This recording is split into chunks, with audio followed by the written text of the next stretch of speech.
Ya, kembali lagi bersama saya dengan Rian Kurniawan. Kita bahas mata pelajaran bahasa Indonesia, lanjutan dari konten sebelumnya, yaitu tentang materi tajuk rencana. Adapun sebenarnya sekarang ini masih materi tentang tajuk rencana, namun berupa perluasannya, yaitu satu, kajian yang dibahasnya adalah satu, fakta dan opini dalam editorial atau tajuk rencana, dan yang kedua adalah soal-soal yang berkaitan dengan editorial. Biasanya soal-soal ini selain muncul di USBN atau yang lainnya, juga muncul di PAS tentunya. Berikutnya muncul juga di UN. Ya, di ujian nasional itu pasti muncul soal tentang tajuk rencana atau editorial ini. Baik, seperti ini.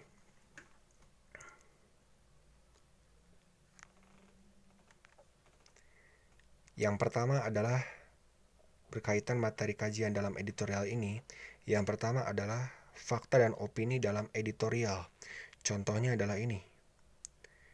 Yang kedua adalah soal-soal yang berkaitan dengan editorial, yaitu 1 isi, 2 keberpihakan, 3 ditujukan, dan 4 simpulan. Baik, pertama, saya akan membahas dulu tentang bagian pertama, yaitu fakta dan opini dalam editorial. Contohnya ada 5 ini adalah contoh soal ya. Akan saya jelaskan berikut ini. Yang pertama, poin A, Ibro terlambat. Pertanyaannya yang A ini, fakta ataukah opini? Nah, sekali lagi, saya jelaskan ini dalam bentuk yang sangat sederhana sekali ya. Tujuannya adalah supaya mudah dipahami terlebih dahulu sebelum akhirnya bisa menerapkan ke soal-soal yang lebih kompleks atau lebih rumit. Yang pertama adalah Ibro terlambat. Ya, silakan lihat baik-baik di sini. Terlambat. Petunjuknya adalah kata ini. Apakah fakta ataukah opini? Biasanya kata-kata yang terngiang ketika mendengar kata fakta dan opini adalah fakta adalah sesuatu yang benar-benar terjadi, ada bukti dan sebagainya, disertai dengan angka, data dan sebagainya. Oke, itu juga betul, tapi bagaimana jika keadaannya bukan seperti itu gitu? Dan itu fakta gitu. Nah, berikutnya opini adalah pandangan seseorang dalam melihat suatu hal, disertai dengan masukan-masukan dan sebagainya. Ya, itu juga betul, tapi bagaimana jika tidak seperti yang tadi disebutkan, bahkan bentuknya lain gitu. Dan inilah yang biasanya membuat orang terjebak gitu dalam membedakan apakah itu fakta ataukah opini. Baik, yang pertama dulu. Ibro terlambat. Baik, misalnya di sini batas pukul 7. Dia datang pukul 7.30 atau setengah 8, maka ia terlambat. Itu adalah fakta. Nomor 2. Ia bangun pukul 7. Nah, ini memang biasanya ada kata 7. Ini biasanya disebut fakta. Tetapi bagaimana jika ternyata ada angka, ada data, tapi itu opini? Nah, ini juga pernah terjadi seperti itu. Nah, bagaimana yang B dulu kita bahas? Ia bangun pukul 7. Baik, memang betul dia bangun jam 7. Dia bangun pukul 7, maka ini adalah fakta. Yang C, Ibro nakal. Oke. Beberapa orang ketika melihat terlambat, ia nakal. Tapi bagaimana jika ternyata ia terlambat ini karena habis membantu ibunya terlebih dahulu, atau ia habis begadang tadi malamnya karena telah membantu ayahnya mengerjakan pekerjaan dan seterusnya. Nah, jadi apakah kita menyebut itu walaupun mau nggak mau itu adalah nakal? Belum tentu. Jadi walaupun ia terlambat, ia bangun pukul 7, kalau kita melihat sudut pandang yang lain, belum tentu nakal. Jadi nakal ini sudut pandang seseorang, maka ini adalah opini. Selain nakal apa? Misalnya, ia berlari cepat. Nah, berlari kata cepat di sini, apakah betul dia itu cepat? Dia berlari cepat. Berapa kecepatan larinya? 20 km per jam. Ah, ada lagi yang lebih cepat. Itu 40. Nah, kata cepat ini relatif. Tidak semua orang menyebutkannya cepat. Nah, inilah kata tidak semua orang itu yang menunjukkan bahwa itu adalah opini. Poin D, Ibro bersedih. Nah, ini saya nilai sebagai opini. Kenapa opini? Iya tuh, Pak.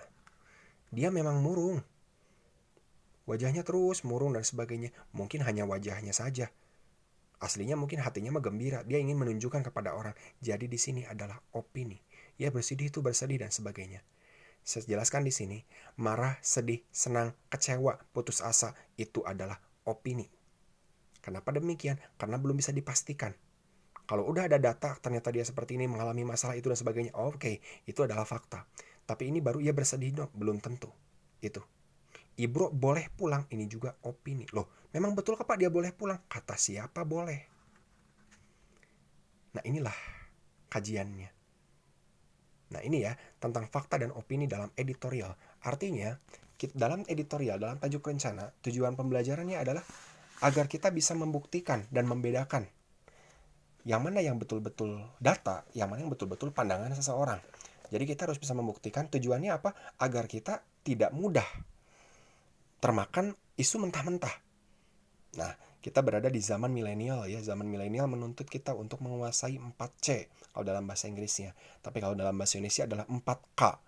Apa itu 4K? 1. Kritis. 2. Kreatif. 3. Komunikatif. Dan yang keempat, kolaboratif. 1. Kritis. Kritis adalah bisa membedakan yang mana asli, yang mana hoax. Seperti itu. Yang banyak terjadi di zaman milenial seperti ini. Jadi kita bisa mencerna, tidak termakan begitu saja mentah-mentah. Nah, yang kedua adalah kreatif. Kreatif tujuannya adalah bisa menciptakan sesuatu yang baru, tidak ikut-ikutan pendahulu-pendahulunya. Bagaimana caranya supaya bisa bepergian ke sana sini dengan cara cukup diam di rumah, cukup klik di HP, diantarlah Gojek, ojek online dan sebagainya dan seterusnya. Ini juga merupakan inovasi yang luar biasa, terobosan yang luar biasa. Bagaimana caranya supaya kita bisa hidup lebih mudah dan murah, itu juga merupakan sebuah inovasi. Nah ini kreatif, bisa menciptakan sesuatu yang baru. Bagaimana caranya supaya bisa kritis dan kreatif? Mudah. Jadilah berbeda. Itu kita terlalu jauh waktu membicarakan tentang itu. Kita insya Allah akan membahas di bagian motivasi, di bagian konten saya yang lain. Baik, yang berikutnya adalah komunikatif. Bagaimana caranya supaya dapat berbahasa. Nah ini khususnya dalam mata pelajaran ini, dalam mata pelajaran bahasa Indonesia ini, bukan cuma menghafal materi, bukan hanya menghafal teori-teori bahasa dan sebagainya, bukan, tapi bagaimana penggunaannya, bagaimana bisa berkomunikasi dengan orang yang lebih tua, dengan orang yang lebih muda, dengan sebaya, secara formal, non formal, dan seterusnya. Itu komunikatif. Dan terakhir adalah kolaboratif, kemampuan bekerja sama. Nah, bekerja sama ini kita bisa analogikan seperti ini. Sebuah lidi ya, itu satu lidi tidak bisa dipakai untuk apapun. Tapi apabila lidi-lidi bersatu ya diikat, bisa menyapu sampah. Nah begitu pula, satu orang ketika berhadapan dengan sebuah masalah yang mungkin berat, tentunya sulit sekali, bahkan memakan waktu lama. Tapi dengan adanya kolaboratif, saling bertukar pikiran dengan orang lain, dan bisa serta dapat menggali kelebihan-kelebihan yang dimiliki oleh orang lain melalui kerjasama, maka dia akan menjadi manusia yang unggul. Masalah-masalah yang berat pun akan dapat teratasi, sama seperti analogi lidi tadi. Itu arti kolaboratif. Artinya, tujuan tajuk rencana ini adalah supaya kita bisa membedakan yang mana asli, yang mana palsu, yang mana opini, yang mana fakta, dan seterusnya. Ini sebetulnya tujuan editorial. Ya, tadi adalah saya bahas tentang fakta dan opini yang terdapat dalam editorial.